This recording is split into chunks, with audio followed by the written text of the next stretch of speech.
Hi friends, എല്ലാവർക്കും പുതിയ വീഡിയോയിലേക്ക് സ്വാഗതം. ബഹിരാകാശ നിലയത്തിൽ പെട്ടുപോയ ഇന്ത്യൻ വംശജയായ സുനിത വില്യംസിനെ കുറിച്ച് ഇതിനോടകം എല്ലാവരും അറിഞ്ഞിരിക്കും. ജൂൺ 5, 2024 നാസയുടെ ബഹിരാകാശ യാത്രികരായ സുനിത വില്യംസും ബാരി ഇ വിൽമോറും ചില സ്പേസ് റിസർച്ചുകൾക്ക് വേണ്ടി ഇൻ്റർനാഷണൽ സ്പേസ് സെൻറ്ററിലേക്ക് പോകുകയുണ്ടായി. ടോട്ടൽ 9 ദിവസത്തെ റിസർച്ചുകൾക്കു ശേഷം ജൂൺ 14 ഭൂമിയിലേക്ക് അവരെ തിരിച്ചു കൊണ്ടുവരിക എന്നതായിരുന്നു നാസയുടെ ലക്ഷ്യം. എന്നാൽ ചില സാങ്കേതിക തകരാറുകൾ മൂലം ഇവർക്ക് ഭൂമിയിലേക്ക് മടങ്ങി വരുവാൻ സാധിച്ചില്ല. എന്താണ് ഈ സാങ്കേതിക തകരാറുകളെന്നും അതുപോലെ തന്നെ ഈ ഒരു സന്ദർഭത്തിൽ റെസ്പോൺസിബിളായി നിൽക്കുന്ന കമ്പനികൾ ഏതാണെന്നുമാണ് ഇന്ന് ഈ വീഡിയോയിലൂടെ ഞാൻ ഷെയർ ചെയ്യാൻ ഉദ്ദേശിക്കുന്നത്. ഇൻ്റർനാഷണൽ സ്പേസ് സ്റ്റേഷൻ അല്ലെങ്കിൽ അന്താരാഷ്ട്ര ബഹിരാകാശ നിലയം എന്നത് ഭൂമിയിൽ നിന്നും ഏകദേശം 400 കിലോമീറ്റർ അകലെയാണ്. പലതരത്തിലുള്ള പരീക്ഷണ ആവശ്യങ്ങൾക്ക് വേണ്ടിയും അതുപോലെ ട്രെയിനിങ് സംബന്ധമായ കാര്യങ്ങൾക്ക് വേണ്ടിയും ലോകരാഷ്ട്രങ്ങൾ എല്ലാം ചേർന്ന് നിർമ്മിച്ച ഒന്നാണ് ഈ ISS എന്നത്. ഈ സ്പേസ് സ്റ്റേഷനിലേക്ക് പോയി വരാനുള്ള സ്പേസ് ക്രാഫ്റ്റ് റഷ്യയുടെ കയ്യിൽ മാത്രമാണ് ഉണ്ടായിരുന്നത്. അതുകൊണ്ട് തന്നെ റഷ്യയുടെ ഈ സ്പേസ് ക്രാഫ്റ്റ് മുഖേനയാണ് ഓരോ തവണയും നാസ തങ്ങളുടെ ബഹിരാകാശ യാത്രികരെ ISSലേക്ക് അയച്ചുകൊണ്ടിരുന്നതും.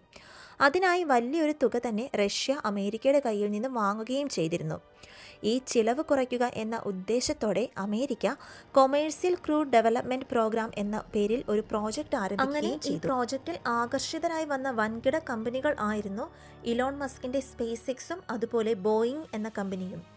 അങ്ങനെ സ്പേസ് എക്സ് ഡ്രാഗൺ 2 എന്ന സ്പേസ് ക്രാഫ്റ്റ് നിർമ്മിക്കുകയും അതുവഴി മനുഷ്യരെ ബഹിരാകാശ നിലയത്തിലേക്ക് എത്തിക്കുകയും ചെയ്തു. സ്പേസ് എക്സിന്റെ ഡ്രാഗൺ 2 പോലെ തന്നെ ബോയിങ് എന്ന കമ്പനി നിർമ്മിച്ച സ്പേസ് ക്രാഫ്റ്റ് ആയിരുന്നു സ്റ്റാർലൈനർ എന്നത്.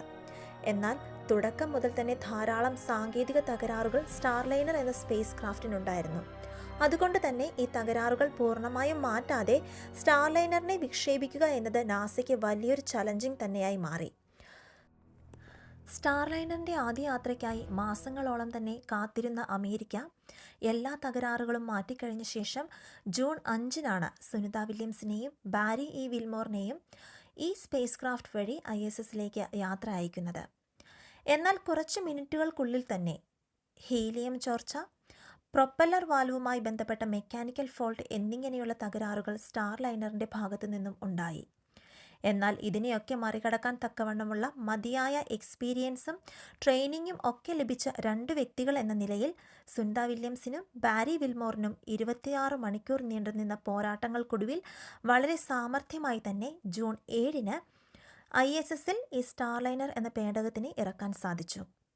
തങ്ങളുടെ എല്ലാ റിസർച്ചുകൾക്കു ശേഷം ജൂൺ 14 തിരിച്ചു വരാനായിരുന്നു അവരുടെ ഉദ്ദേശമെങ്കിലും സ്റ്റാർലൈനറിന് നേരത്തെ സംഭവിച്ച തകരാറുകൾ സുരക്ഷിതമല്ലെന്നു മനസ്സിലാക്കി അവർ ആ യാത്ര ഒഴിവാക്കി. എന്നാൽ ഇത് പുറം ലോകം അറിയുകയും അത് നാസയ്ക്കും ബോയിങ് എന്ന കമ്പനിക്കും വലിയ തോതിൽ ചലഞ്ചിങ് ആകുകയും ചെയ്തു. തുടക്കം മുതൽ തന്നെ തകരാറുകൾ ഉണ്ടായിരുന്നതുകൊണ്ട് നാസയ്ക്ക് ഈ യാത്ര ക്യാൻസൽ ചെയ്യാമായിരുന്നു എന്ന് ജനങ്ങൾ ബ്ലെയിം ചെയ്തു. അല്ലെങ്കിൽ സ്റ്റാർലൈനറിന് പകരം മറ്റൊരു ബഹിരാകാശ വാഹനത്തിലൂടെ നാസയ്ക്ക് അവരെ സേഫായി ISSൽ എത്തിക്കാമായിരുന്നുവെന്നും ജനങ്ങൾ ചൂണ്ടിക്കാട്ടി.